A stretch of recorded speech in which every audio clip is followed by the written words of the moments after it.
যদি করে থাকে ব্যক্তি দল কোন স্বার্থের জন্য আমরা দৌড়াচ্ছি, আমি আবার বলছি, আল্লাহর কসম করে বলছি, না না না।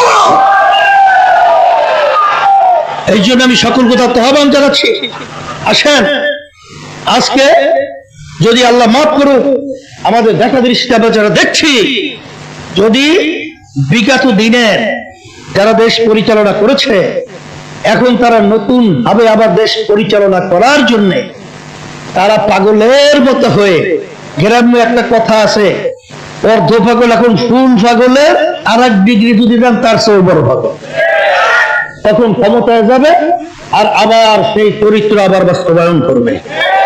আমরা বুঝে ফেলেছি পুরান বউকে নতুন শাড়ি দিয়ে ঘোমটা দিয়ে ধোকা দেওয়া যাবে না,